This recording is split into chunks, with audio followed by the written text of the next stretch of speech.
Hello, my people home and abroad. Welcome to the very first episode of the show that brings you the hottest gist out of Nigeria, aka the giant of Africa, aka the country of record breakers, aka it is what it is.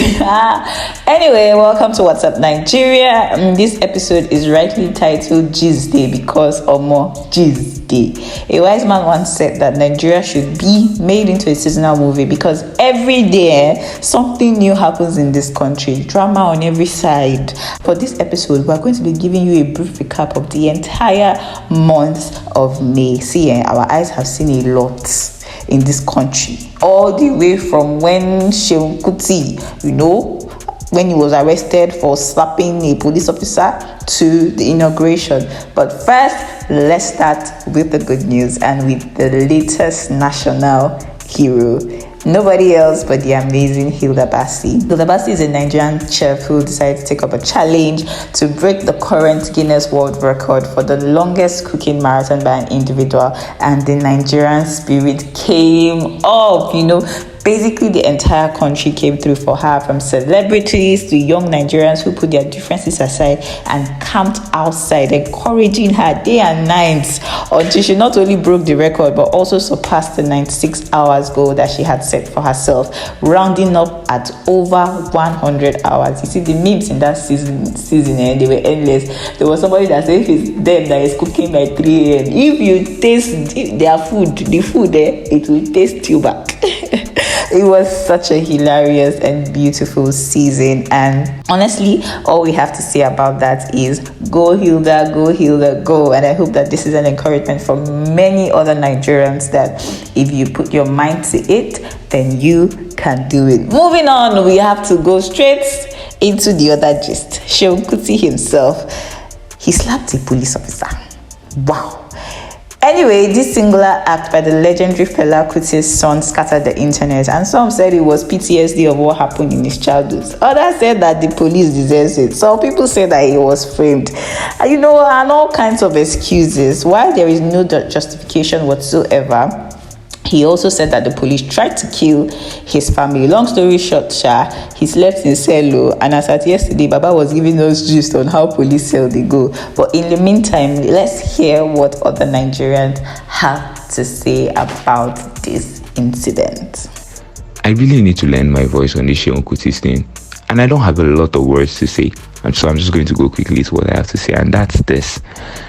I do not support anybody raising their hand to assault a man of the law on his uniform, on duty, most likely for that matter.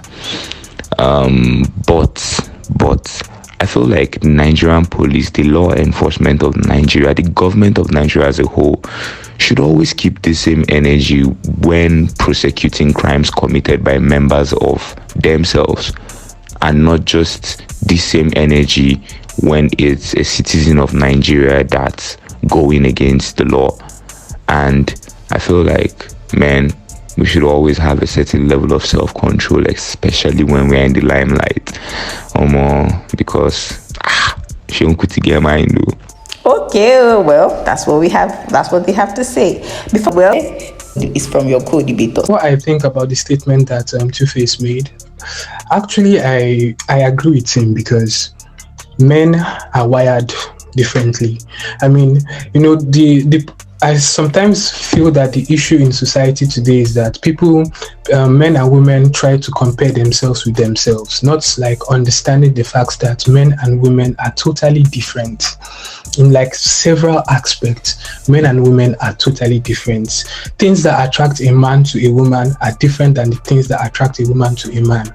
So, what do I feel about Baba's statement? To be honest, I'm not trying to sound holier than thou or something, but I feel like that is just a statement to validate indiscipline and somebody that has a very high level of lack of self-control. Because I feel like, you're being now you in charge of anything where we say you do. Something where take conscious effort. It's something that took premeditated thoughts. You didn't just jump into the action. Moving on to other marital struggles. In this same May, Edochie and his wife decided to set camera and show us what praise and worship session should be like in a happy home. But see, that gist, we're not even going to focus on it. Let's just move on. Because in this same month, another member of the Edochie household, not just a member, the Baba himself, the leader of the household, went viral for another video of him shaking hands with the Oni of Ife. They were exchanging pleasantries at an event. And then suddenly the video went viral and it was causing, issues. One person, some people said that it's disrespectful, they greet Oni like that. Another set of people said that in their village, they are from Peter Edochie's village, and in their village they don't used to do like that. They don't used to bow down for anybody apart from their God. Okay, now, and then there is another set of people like us, where we were watching the video. What happened? What's wrong? Is it not human beings that are beating themselves? We don't really know what was happening, but anyway, we move. What do you think about that? Let us know in the comment section. We thought that was enough drama for now, only for one guy just showed up. We were just even trying to relax and breathe in and breathe out. One guy that they're calling Tinubu'S, he just went to give BBC a whole interview and decided that he was going to expose what is already a public secret. Well, Nigerians, they've been looking for where to pour their anger, and men, did they pounce on him? Did they use him as an outlet for all the anger they were having against the country, against INEC, against everybody? They gather all the anger together and pour it on the young man's head. The man first, he was defending himself. No, nothing happened, nothing did. Next thing we saw is this guy was releasing an apology letter. But I really don't, some people didn't get why he received that amount of backlash, while some people say he deserved it. But, well, we asked, and here is the answer that we received. I want to speak concerning Nigerians dragging Tinubu'S over the interview. And personally, I believe it is fair. Because, the situations of Nigerians bringing in their families to the UK, even if it's through the student visa route, was already known by the UK government. This is something that they knew about a long time ago, because they have record of everything that goes in the country, anyone that comes in, anyone that goes out. So they knew about it, but they were looking for a scapegoat, someone who would rat his people out, and unfortunately, Tinubu'S was the one. And something that really shocked me is that he granted audience to them for the interview, and he decided to, should I say expose? I don't even want to say expose, because this is something that was already known by the government, but he decided to be the one to snitch on his people, and to be honest, I don't see how a normal thinking person would do that, especially when you know the backlash that you will receive. Well, there's a lot of other gists, like Portable telling us say they don't rip palm based on they didn't call you for renewed hope concert, or the price him low or something. And then some other babes were saying 5k, it's too small for them, or it has to be 8. So why we send them 5k? And then they were now dragging DJ Copy. Might not get mouse for that one, because somebody that father is a billionaire, and she have multiple degrees from very, very serious institutions. What do I want to say? I beg, let's not even go there. But in my own opinion, everybody with their own reality. So if they say 5k is too small for them, it's their reality. Abby. But in conclusion, let's address the elephant and the Goliath and the lion in the room, which is the inauguration of a new president.